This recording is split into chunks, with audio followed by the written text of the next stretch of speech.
Hello guys, आप सभी का एग्जाम इंस्ट्रक्टर यूट्यूब चैनल पर स्वागत है। आज का हमारा ये वीडियो रहेगा 5 ईयर प्लान इन पंचवर्षीय योजनाएं। अगर आप हमारे चैनल पर नए हो तो सबसे पहले सब्सक्राइब करो और अपने दोस्तों तक इसको शेयर करो। अगर आपको ये वीडियो अच्छा लगता है तो इसको लाइक करो। आज हम वीडियो को शुरू करते हैं 5 ईयर प्लान इन पंचवर्षीय योजना। इनसे रिलेटेड जितनी भी थ्योरी है और इससे जितने क्वेश्चन बनते हैं एग्जाम में वो सभी इसमें लिए गए हैं, तो वीडियो को लास्ट तक जरूर देखें। तो शुरू करते हैं वीडियो में कि भारत में पंचवर्षीय योजना की शुरुआत कब होती है। तो भारत में पंचवर्षीय योजना की शुरुआत होती है 1951 में और योजना आयोग की स्थापना होती है 1950 में। योजना आयोग की तर्ज पर ही पंचवर्षीय योजना की शुरुआत होती है। पंचवर्षीय योजना की जो प्रेरणा है हमने किस देश से ली है, वो सोवियत संघ रसिया से ली है। यानी इसकी जो प्रेरणा है हमने कहाँ से लिया है, ऐसे पूछ सकते हैं किस देश से हमने लिया, इसका स्रोत क्या है, तो रूस हो जाएगा। क्या हो जाएगा? रूस। नेक्स्ट देखो कि इसका उद्देश्य क्या था, कि इसको शुरू करने से क्या मोटो था, अभी क्या करना है, इस 5 ईयर शुरू करने का प्लान क्या था। तो देश में एक एक पार्ट को लेकर, जैसे कृषि हो गया, आप देख लो, उद्योग हो गए, जितने भी एक एक पार्ट को लेकर उनका विकास करना था। तो सबसे पहले देश को संतुलित आर्थिक विकास चाहिए था। आर्थिक विकास की गति को बढ़ाना, गरीबी और बेरोजगारी को कम करना, आत्मनिर्भर बनाना, देश को आत्मनिर्भर बनाना, एक व्यक्ति को खुद को अपने आप पे आत्मनिर्भर बनाना, कृषि और उद्योग का विकास, यानी कृषि का विकास कैसे हो, उद्योग का विकास कैसे हो, इन सब पे 5-5 साल भारत सरकार ने इनको दिए गए थे। सामाजिक न्याय और असमानता, जीवन स्तर में सुधार, यानी आपका जीवन है इसमें सुधार होना चाहिए। तो किस प्रकार इन्होंने कोशिश की थी, तो सबसे पहले पहली पंचवर्षीय योजना लाई गई थी। पहली पंचवर्षीय योजना, इसका आपको पता होना चाहिए कौन से वर्ष से शुरू कर, कौन से 1951 से लेकर 1956, ये 5 साल का चलता था। तो इसमें कृषि पर जोर दिया गया, मोस्ट इंपॉर्टेंट पॉइंट। पहली पंचवर्षीय योजना 1951 से 56, और किस पे जोर दिया गया था? कृषि पे दिया गया था। दूसरी पंचवर्षीय योजना है, जब 56 में खत्म हो गई, तो ये 56 से 61 के बीच में जो उद्योग थे, ये उद्योगों का विकास कैसे हो, ठीक है, इसके ऊपर ध्यान दिया गया था। तीसरी जो अर्थव्यवस्था थी 1961 से लेकर 67 के बीच में, ये भी 5 साल चलती। आत्मनिर्भर अर्थव्यवस्था, यानी जो अर्थव्यवस्था है उसको आत्मनिर्भर कैसे बनाया जाए, इसके बारे में इस पॉइंट था और इसके ऊपर काम किया गया। फिर बीच में क्या, आर्थिक संकट आ गया। वैसे आर्थिक संकट का मतलब होता है, ये रिलेट वर्ड देख सकते हैं कि एग्जाम्पल के लिए पैसा, तो पैसे की कमी हो गई, इसलिए बीच में योजना अवकाश आ गया था 1966 से लेकर 69 के भी तक, ये 3-4 साल का। फिर चौथी पंचवर्षीय योजना देख लो, 1969 से लेकर 74 के बीच में, विकास प्लस स्थिरता, यानी विकास हो लेकिन एक स्टेबिलिटी के साथ हो। जैसे आपने विकास कर दिया फिर डाउन हो गया, तो ये नहीं होना चाहिए, स्थिरता प्राप्त करनी है। ये चौथी पंचवर्षीय योजना का उद्देश्य था। फिर आती 5वीं पंचवर्षीय योजना है 1974 से लेकर 79 के बीच में, गरीबी को हटाओ, यानी जो गरीब लोग हैं उनको थोड़ा मध्यम वर्ग तक लेकर आना, ये उसका उद्देश्य था। 5वीं पंचवर्षीय योजना है। छठी पंचवर्षीय योजना है 1980 से 85, ये रोजगार से संबंधित, यानी जो गरीब लोग हैं या जिनके पास जो बेरोजगार है उनको रोजगार प्रदान करना, ये छठी पंचवर्षीय योजना का उद्देश्य था। फिर आती है 7वीं पंचवर्षीय योजना 1985 से 90, उत्पादन वार्षिक योजना, उत्पादन से संबंधित है 7वीं पंचवर्षीय योजना है। और फिर आ जाता है वार्षिक योजना 90 से 92 के बीच में, ये आर्थिक सुधार से संबंधित है। ये पॉइंट थोड़ा अलग है। वार्षिक योजना 1990 से 92 के बीच में आर्थिक यानी जो इकोनॉमिक सुधार के लिए आई थी। फिर आती है 8वीं पंचवर्षीय योजना 92 से लेकर 97 के बीच में, मोस्ट इंपॉर्टेंट उदारीकरण से संबंधित है। ये पूछा जाएगा 8वीं पंचवर्षीय योजना का संबंध किससे था, तो उदारीकरण से इसका संबंध था। नेक्स्ट देखो 9वीं पंचवर्षीय योजना है 1997 से लेकर 2002 के बीच में, सामाजिक न्याय के लिए आई थी 9वीं पंचवर्षीय योजना। 10वीं पंचवर्षीय योजना है 2002 से 2007 के बीच में, इसमें विकास दर क्या निश्चित की गई थी, मोस्ट इंपॉर्टेंट 8% इसमें रेट बताई गई थी विकास की। नेक्स्ट है 11वीं पंचवर्षीय योजना है 2007 से 2012, जिसका उद्देश्य था समावेशी विकास, मोस्ट इंपॉर्टेंट है। और लास्ट एंड फाइनल पंचवर्षीय योजना थी 2012 से लेकर 2017, तीव्र एवं समावेशी विकास। तो आपको जो पंचवर्षीय योजनाएं थी इसमें आपको बता दें कौन सी कब आई थी और किसका क्या मोटो था, क्या उद्देश्य था।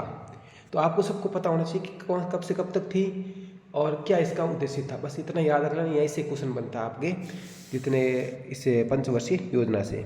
नेक्स्ट देखो कुछ और डाटा। पंचवर्षीय योजना की समाप्ति 2017 में हो जाती है। योजना आयोग को हटाकर भाई आपको पता होना चाहिए कि योजना आयोग को हटाकर 2015 में क्या गया था, नीति आयोग। तो नीति आयोग की स्थापना कब होती है, 1 जनवरी 2015 को। जब योजना आयोग खत्म हो गया तो पंचवर्षीय योजना भी खत्म हो गई।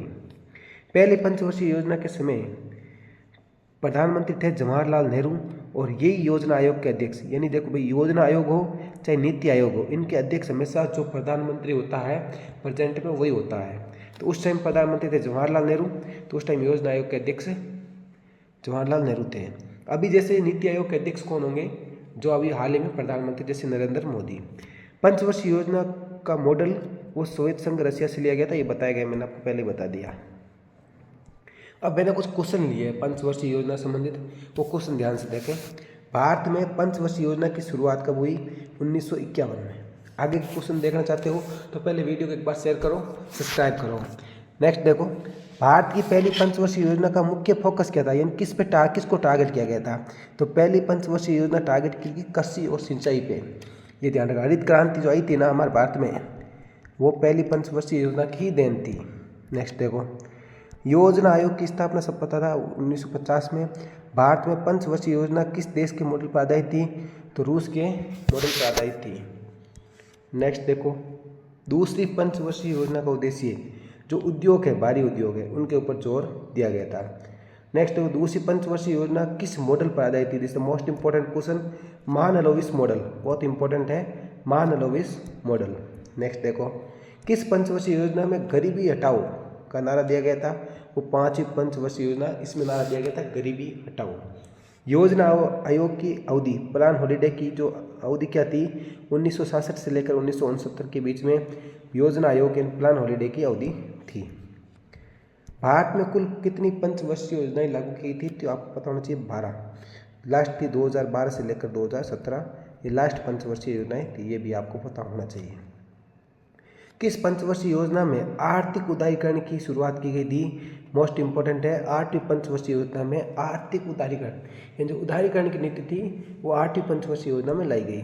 नेक्स्ट देखो, 10वीं पंचवर्षीय योजना के लक्ष्य की दर क्या थी, वो 8%, यानी जो विकास की दर थी वो बहुत इंपॉर्टेंट है, 8% थी 10वीं पंचवर्षीय योजना की। एग्जाम में पूछा गया क्वेश्चन है। समावेशी विकास किस पंचवर्षीय योजना का मुख्य उद्देश्य था, 11वीं पंचवर्षीय योजना, और 12वीं का था समावेशी प्लस तीव्र विकास। ठीक है, नेक्स्ट देखो, 12वीं पंचवर्षीय योजना की अवधि और लास्ट थी ये 2012 से लेकर 2017, इसलिए इंपॉर्टेंट है, या तो फर्स्ट पूछा जाता है या लास्ट पूछा जाता है। पंचवर्षीय योजना कब समाप्त हुई, 2017 में, लास्ट पंचवर्षीय योजना थी 12वीं। नेक्स्ट देखो, योजना आयोग को किस संस्था ने प्रतिस्थापित किया, यानी योजना आयोग के स्थान पर कौन सी संस्था आई, वो थी नीति आयोग। इसकी फुल फॉर्म भी पूछ जाती है, आप सर्च करके देखना इसकी फुल फॉर्म क्या है। नीति आयोग की स्थापना कब हुई, 1 जनवरी 2015, मोस्ट इंपॉर्टेंट, और इसके पहले अध्यक्ष थे नरेंद्र मोदी, वही उस टाइम के प्रधानमंत्री थे। नेक्स्ट देखो, योजना आयोग के पहले अध्यक्ष थे जवाहरलाल नेहरू। किस पंचवर्षीय योजना में राष्ट्रीयकरण, बैंक का राष्ट्रीयकरण हुआ था, वो 4थी पंचवर्षीय योजना में, बहुत इंपॉर्टेंट है, बैंक का राष्ट्रीयकरण 4थी पंचवर्षीय योजना में। नेक्स्ट देखो, तीसरी पंचवर्षीय योजना की असफलता का मुख्य कारण था चीन और पाकिस्तान का, जो चीन है और पाकिस्तान है, इन दोनों से भारत का युद्ध हुआ था। इस वजह से जो तीसरी पंचवर्षीय योजना थी वो असफल हो गई। जब युद्ध होता है तो हमारे देश में आर्थिक संकट, सब पे आपका जो घाटा चला गया, इस वजह से ये पंचवर्षीय योजना सफल नहीं हो पाई, पूरा ध्यान युद्ध पे चला गया था। नेक्स्ट देखो, किस पंचवर्षीय योजना को रोलिंग प्लान कहा जाता है, ये भी इंपॉर्टेंट क्वेश्चन है, 6ठी पंचवर्षीय योजना को रोलिंग प्लान कहा जाता है। नेक्स्ट देखो, तो इस प्रकार से मैंने आपके सामने पंचवर्षीय योजना की एक थ्योरी, छोटी सी थ्योरी, जिसमें पूरा आपको समझाने की कोशिश किया और कुछ क्वेश्चन लिए जो इससे इम्पोर्टेंट थे। मैं उम्मीद करता हूँ इस थ्योरी और इस क्वेश्चन से जितने 5 ईयर प्लान के जो क्वेश्चन बनते हैं, इससे बाहर कोई भी क्वेश्चन नहीं बनेगा। अगर आपको ये वीडियो अच्छा लगा है तो हमारे चैनल को सब्सक्राइब करें, शेयर करें, लाइक करें। मिलते हैं अगले वीडियो में। जय हिंद, जय भारत।